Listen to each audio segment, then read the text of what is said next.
The only thing that matters to you is that I win the last battle. Oh, don't confuse yourself, Rand. I've been the knife at your throat since this began. Just to be sure, there's a spoiler. Season 3 of The Wheel of Time has come to a close, but each of the main characters should return in Season 4 to continue their narratives. The epic fantasy TV series is adapted from Robert Jordan's Wheel of Time books, but due to the order of events being changed to better fit the television medium, it's become harder to discern where exactly the show will go from here. Season 3 adapted The Shadow Rising, which would make The Fires of Heaven the natural progression, but it likely won't be so straightforward. The Amazon Prime Video adaptation skipped Book 3, The Dragon Reborn, meaning they'll likely go back for at least the important parts. The Wheel of Time show's next book to adapt will primarily be The Fires of Heaven, but the series also seems to have set up stories from Lord of Chaos and even Towers of Midnight, the 13th book in the series. These are just predictions, but they're based on how the events of the season unfolded for specific characters. Because I am Swan Sunshine. Welcome to Movie Spy. Rand's story heading into Season 4 is possibly the most clear. As the Dragon Reborn, he needs to continue fulfilling the Carryathon cycle. Are you the Karn? The prophecy that will help prepare him for the last battle. The next step, at least in the chronology of the books, is a step backward, as he needs to obtain the Angreal sword, Calendar, from a fortress known as the Stone of Tyr. This may have come as a point of confusion to book readers, as that happens before The Shadow Rising in Robert Jordan's version. Speaking with Radio Times before the season, producer and Moiraine actress Rosamund Pike explained skipping the Dragon Reborn, saying, "We haven't neglected the Stone of Tyr, we've just rearranged the order." Moiraine also mentioned in The Wheel of Time Season 3's ending that now, with the Aiel on Rand's side, he'll have an army to take the Stone of Tyr. Obtaining Calendar will likely be Rand's next objective, but after that, he can continue with his narrative from the Fires of Heaven, taking him to Caemlyn, the capital city of Andor. Moiraine's story going forward is somewhat confusing, as her character actually disappears for several novels in the middle of the Fires of Heaven. This occurs during a battle with Lanfear, where the two of them fall through a redstone gateway and aren't seen again. Given that we already saw Moiraine and Lanfear go at it in the Season 3 finale and that Rosamund Pike is the show's main star and one of its producers,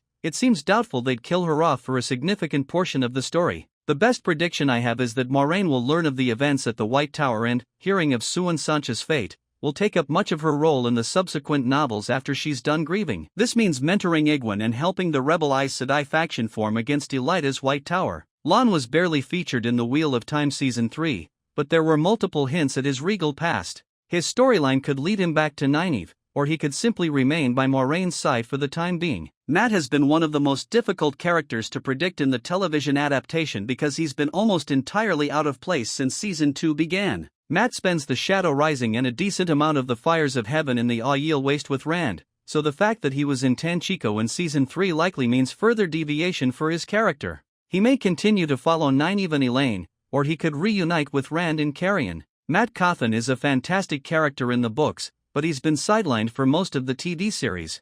Much of his conflict in the books sees him trying to escape from Aes Sedai, the One Power, and even Rand al'Thor, once he realizes that his friend is the Dragon Reborn. He wants little to do with responsibility of any sort, which is why he wishes to be rid of the One Power when he meets the Eilfin in the books. Given the show's differences in his development, his narrative is challenging to predict. Perrin's return to the Two Rivers in Season 3 was fairly direct from The Shadow Rising, but his path forward is more difficult to ascertain. Book 4 of Jordan's series ends with Perrin refusing to be apprehended by the White Cloaks, then they leave, and he remains in the Two Rivers to recover from his battle wounds, making him absent in the Fires of Heaven. The TV series isn't going to eliminate Perrin for an entire season, which is probably why they changed his ending to have him go with the White Cloaks. Perrin's next storyline in the show is likely going to be drawn from Towers of Midnight, which is the book where he finally has his confrontation with Dane Bornhold and the Children of the Light. His submission to the White Cloaks means that this plotline will happen much sooner than it does in the books. He could reunite with his friends toward the end of the season, but Perrin might spend the majority of Season 4 captured and arguing for his life in the White Cloaks' trial.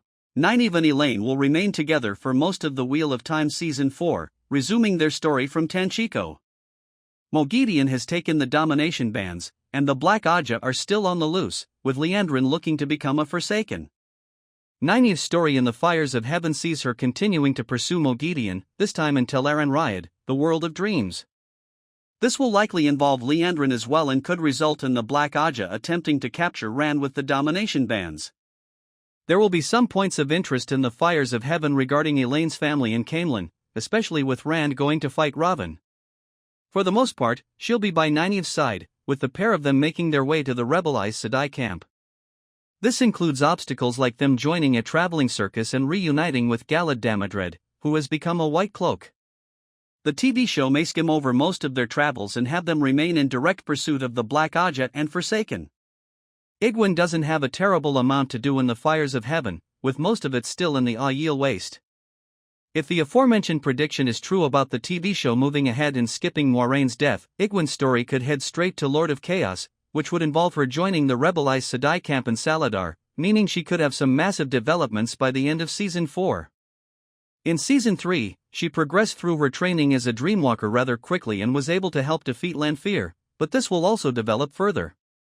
A notable aspect of the TV series is that the show still hasn't shut down the Egwene-Rand romance, which is finalized in The Shadow Rising.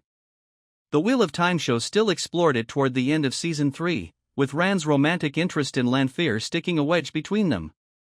In the books, Egwene has already begun considering Gaun Trakan, Elaine's brother, whom we met earlier in Season 3. Thanks for watching.